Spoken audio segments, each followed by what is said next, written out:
ಚಿಕ್ಕೋಡಿಯಲ್ಲಿ 70ನೇ ಕನ್ನಡ ರಾಜ್ಯೋತ್ಸವವನ್ನು ವಿಜೃಂಭಣೆಯಿಂದ ಆಚರಿಸಲಾಯಿತು. ಕರ್ನಾಟಕದ ಚಿಕ್ಕೋಡಿಯಲ್ಲಿ 70ನೇ ಕನ್ನಡ ರಾಜ್ಯೋತ್ಸವವನ್ನು ವಿಜೃಂಭಣೆಯಿಂದ ಆಚರಿಸಲಾಯಿತು. ಚಿಕ್ಕೋಡಿ ಪಟ್ಟಣದ ಆರ್ಡಿ ಪ್ರೌಢಶಾಲಾ ಮೈದಾನದಲ್ಲಿ ನಡೆದ ಸಮಾರಂಭದಲ್ಲಿ ಉಪವಿಭಾಗಾಧಿಕಾರಿ ಸುಭಾಷ್ ಸಂಪಗಾವಿ ರಾಷ್ಟ್ರಧ್ವಜಾರೋಹಣ ಆಯೋಜಿಸಲಾಯಿತು.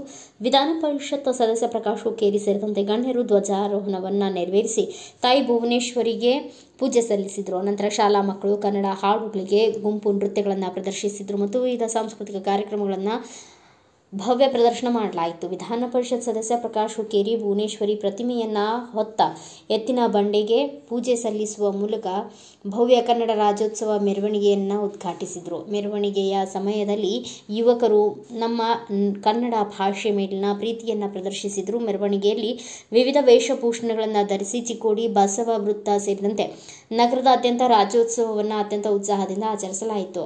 ರಾಜ್ಯೋತ್ಸವ ಕಾರ್ಯಕ್ರಮದ ಸಂದರ್ಭದಲ್ಲಿ ಎಂಎಲ್ಸಿಗಳಾದ ಪ್ರಕಾಶ್ ಹುಕ್ಕೇರಿ, ಚಿಕ್ಕೋಡಿ ಉಪವಿಭಾಗಾಧಿಕಾರಿಗಳಾದ ಸುಭಾಷ್ ಸಂಪಗಾವಿ, ಶ್ರೀಮತಿ ವೀಣಾ ಜಗದೀಶ್ ಕವಟಗಿ ಮಠ್ ಇವರು ಕೂಡ ಮಾತನಾಡಿದರು. ಕಾರ್ಯಕ್ರಮದ ಸಂದರ್ಭದಲ್ಲಿ ತಹಸೀಲ್ದಾರರಾದ ರಾಜೇಶ್ ಬುರ್ಲಿ, ಸಿಪಿಐ ವಿಶ್ವನಾಥ್ ಚೌಗ್ಲಾ, ನಗರಸಭೆ ಸದಸ್ಯರು ಚಂದ್ರಕಾಂತ್ ಹುಕ್ಕೇರಿ, ಸಂಜು ಬಡಿಗೇರ್, ಸಂತೋಷ್ ಪೂಜಾರಿ, ಕೃಷ್ಣ ಕೆಂಚನ್ನವರ್ ಸೇರಿದಂತೆ ವಿವಿಧ ಇಲಾಖೆಗಳ ಅಧಿಕಾರಿಗಳು ಉಪಸ್ಥಿತರಿದ್ದರು. ಎಲ್ಲ ಮುಖ್ಯೋಪಾಧ್ಯಾಯರನ್ನ, ಶಿಕ್ಷಕ ವೃಂದದವರನ್ನು ಕೂಡ ಮತ್ತು ಮುದ್ದು ವಿದ್ಯಾರ್ಥಿನಿಯರನ್ನು ಕೂಡ ತಾಲೂಕಾಡ ಪರವಾಗಿ ತಮ್ಮೆಲ್ಲರ ಪರವಾಗಿ ಹೃತ್ಪೂರ್ವಕವಾಗಿ ಸ್ವಾಗತ ಕೋರುತ್ತೇನೆ. ಅದೇ ರೀತಿ ಇವತ್ತಿನ ಕಾರ್ಯಕ್ರಮ ಆಗಮಿಸಿರ್ತಕ್ಕಂಥ ಧ್ವನಿ ಮತ್ತು ಮುದ್ರಣ ಮಾಧ್ಯಮದ ಎಲ್ಲ ನನ್ನ ವೇದಿಕೆ ಮೇಲೆ ಆಗಿರ್ಬೋದು, ಮುಂದುಗಡೆ ಇರ್ಬೋದು, ಎಲ್ಲರೂ ಆಗಮಿಸಿದ್ದಾರೆ. ಅವರೆಲ್ಲರನ್ನೂ ಕೂಡ ತಾಲೂಕಾಡ ಪರವಾಗಿ ಹೃತ್ಪೂರ್ವಕವಾಗಿ ಸ್ವಾಗತವನ್ನ ಕೋರುತ್ತಾ ನನ್ನ ಸ್ವಾಗತ ಭಾಷಣ ಮಾಡ್ತೀನಿ. ನಮಸ್ಕಾರ.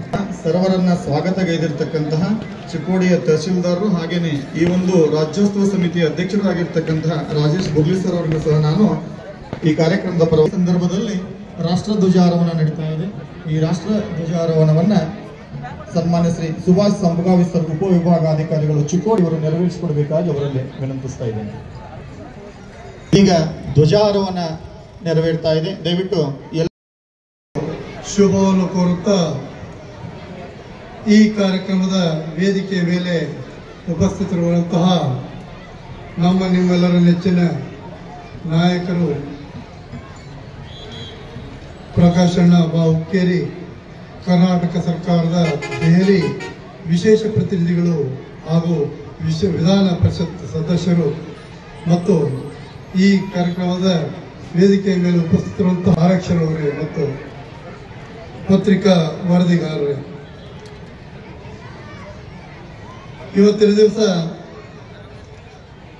ಕರುನಾಡು 2000 ವರ್ಷಗಳ ಭವ್ಯ ಇತಿಹಾಸವನ್ನು ಹೊಂದಿರುವಂತಹ ರಾಜ್ಯ. ನಮ್ಮ ಭಾರತ ದೇಶದಲ್ಲಿ ಅತ್ಯಂತ ಗಣನೀಯವಾದಂತಹ ಮತ್ತು ಜನಪ್ರಿಯವಾದಂತಹ ನಾಡು ಈ ಕನ್ನಡ ನಾಡು. ಭಾರತ ಮಾತೆ ಹೆಮ್ಮೆ ನಾಡಾಗಿದೆ. ವಿಸ್ತೀರ್ಣದಲ್ಲಿ 6 ದೊಡ್ಡ ರಾಜ್ಯಗಳಲ್ಲಿ ಇದು ಕೂಡ ಒಂದು ದೊಡ್ಡ ರಾಜ್ಯವಾಗಿರುತ್ತದೆ. ಅತ್ಯಂತ ಪ್ರಗತಿಪರವನ್ನು ಹೊಂದಿದಂತಹ ರಾಜ್ಯ. ಕೃಷಿ ಮತ್ತು ತಾಂತ್ರಿಕತೆಯಲ್ಲಿ ಮುಂಚೂಣಿ ನಡೆದಂತಹ ಕನ್ನಡ ನಾಡು, ಶ್ರೀಗಂಧದ ನಾಡು, ಚಿನ್ನದ ಬೀಡು. ಹಿಂದಿಯ ನಂತರದಲ್ಲಿ ಬರ್ತಕ್ಕಂಥ ಭಾಷೆ ಅತ್ಯಂತ ಮಹತ್ವವಂತ ಭಾಷೆ ನೋಡುವಂತಹದ್ದು ಕರ್ನಾಟಕದ ಕನ್ನಡ ಭಾಷೆ. 8 ಜ್ಞಾನಪೀಠಗಳ ಪ್ರಶಸ್ತಿಗಳನ್ನು ಪಡೆದಂತಹ ಈ ಕರುನಾಡು ಕನ್ನಡ ನಾಡು. ಈಗಿನ ಕರ್ನಾಟಕವು ಮೊದಲು ಮೈಸೂರು ರಾಜ್ಯವಾಗಿತ್ತು. ಇದು 1956 ನವೆಂಬರ್ 1ರಂದು ನಿರ್ಮಾಣವಾಗಿ ಮೈಸೂರು ಸಂಸ್ಥಾನ, ಮುಂಬೈ ಕರ್ನಾಟಕ, ಹೈದರಾಬಾದ್ ಕರ್ನಾಟಕ ಹಾಗೂ ದಕ್ಷಿಣ ಭಾರತದ ಕನ್ನಡ ಭಾಷೆಯನ್ನು ಮಾತನಾಡುವ ಎಲ್ಲ ಪ್ರದೇಶಗಳನ್ನು ವಿಲೀನಗೊಳಿಸಿ ಒಂದು ರಾಜ್ಯವಾಗಿ ಘೋಷಣೆ ಮಾಡಿದ ಈ ದಿನ ಕನ್ನಡ ರಾಜ್ಯೋತ್ಸವ ದಿನ.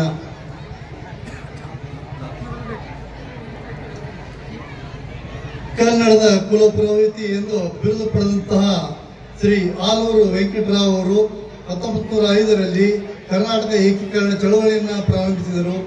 1950ರಲ್ಲಿ ಭಾರತವು ಗಣರಾಜ್ಯವಾದ ನಂತರ ಭಾರತದ ವಿವಿಧ ಪ್ರಾಂತ್ಯಗಳನ್ನು, ಭಾಷೆಗಳನ್ನು ಆಧಾರವನ್ನಾಗಿಕೊಂಡು ರಾಜ್ಯವನ್ನು ರೂಪಿಸಿಕೊಂಡವರು.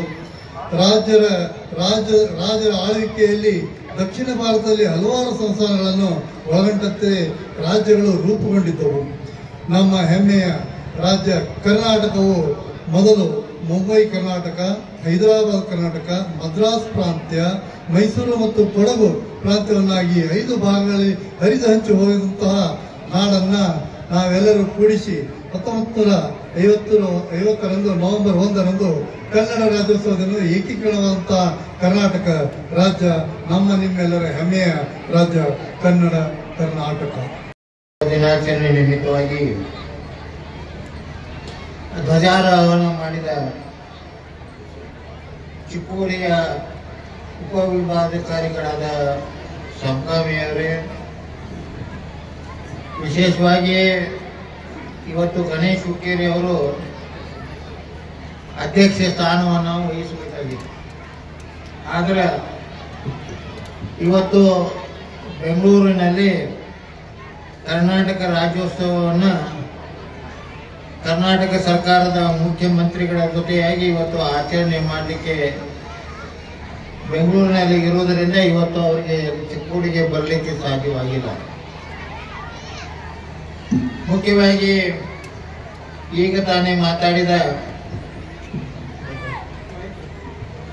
ಪುರಸಭೆಯ ಅಧ್ಯಕ್ಷರಾದ ವೀಣಾ ಕವಟಿಮಠ ಅವರೇ ಮತ್ತು ಉಪಾಧ್ಯಕ್ಷರಾದ ಇರ್ಫಾನ್ ಬೇಪಾರಿ ಅವರೇ, ಎಲ್ಲ ಪುರಸಭೆಯ ಸದಸ್ಯರೇ, ವೇದಿಕೆ ಮೇಲೆ ಆಸೀನರಾದ ಎಲ್ಲ ಗಣ್ಯಮಾನ್ಯರೇ, ಅಣ್ಣ ತಮ್ಮಂದಿರೇ, ಅಕ್ಕ ತಂಗಿಯರೇ, ಮಾಧ್ಯಮದ ಎಲ್ಲ ಮಿತ್ರರೇ,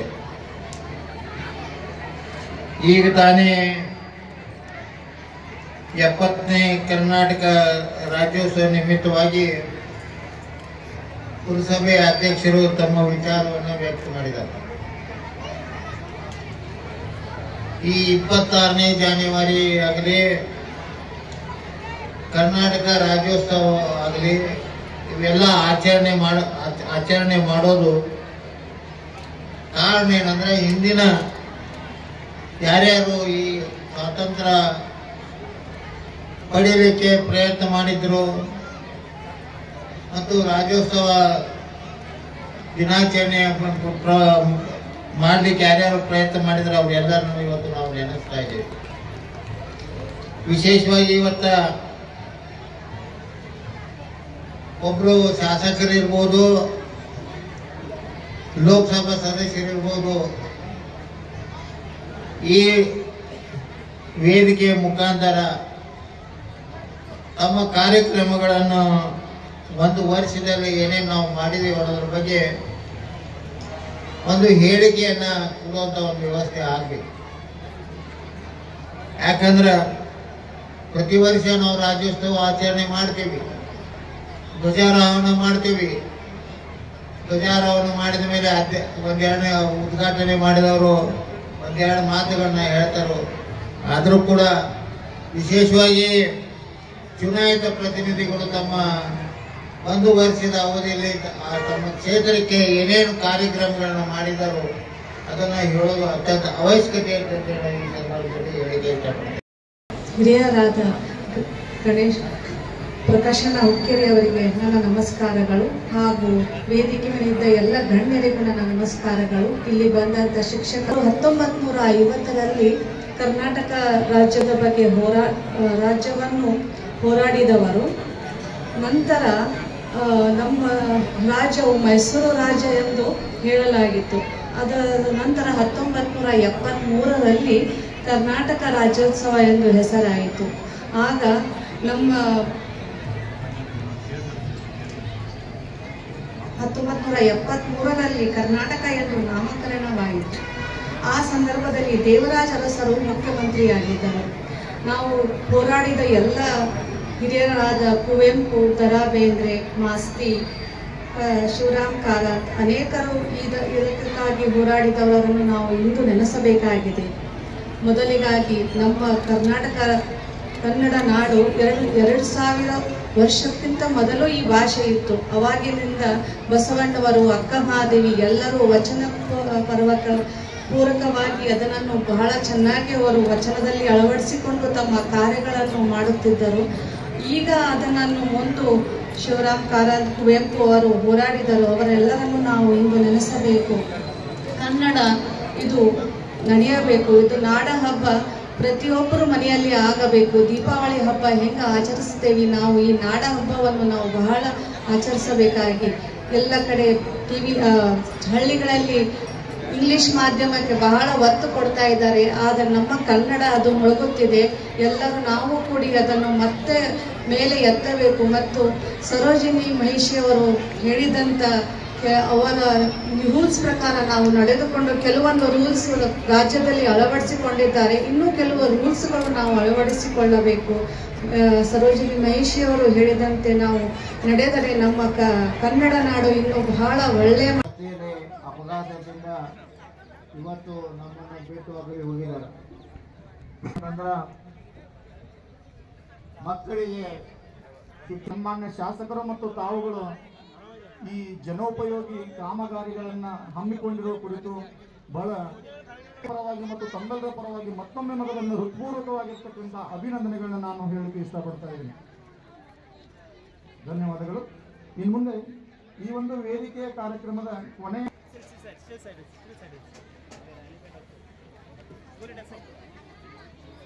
ಎಲ್ಲರಿಗೂ ನಮಸ್ಕಾರಗಳು. 70ನೇಯ ಕರ್ನಾಟಕ ರಾಜ್ಯೋತ್ಸವ ದಿನಾಚರಣೆಯ ಶುಭಾಶಯಗಳನ್ನು ಮೊಟ್ಟ ಮೊದಲು ಎಲ್ರಿಗೂ ಕೂಡ ಹೇಳ್ತಾ ಬೇಕಾಗಿತ್ತು. ಬಟ್ ಅವರ ಅನುಪಸ್ಥಿತಿಯಲ್ಲಿ ಅವರು ಎಲ್ರಿಗೂ ಕೂಡ ರಾಜ್ಯೋತ್ಸವದ ಶುಭಾಶಯಗಳನ್ನು ತಿಳಿಸಿರ್ತಕ್ಕಂಥ ಸನ್ಮಾನ್ಯ ಶ್ರೀ ಗಣೇಶನ ಪ್ರಕಾಶ್ ಹುಕ್ಕೇರಿ. ಬ್ಯೂರೋ ರಿಪೋರ್ಟ್ ರಾಜು ಮುಂಡೆ, ಭಾರತ ವೈಭವ news, Chikkodi. Thanks for watching. Read, discuss and debate with editor Dr. Yan Prashant Rao. Wanted reporters in print, digital and visual media for Bharat Vaibhav Daily Newspaper, BV News 5 Channel and BV Fast Web News from all the talukas of Karnataka, Goa and Maharashtra. If interested, send your resume to 9019229369.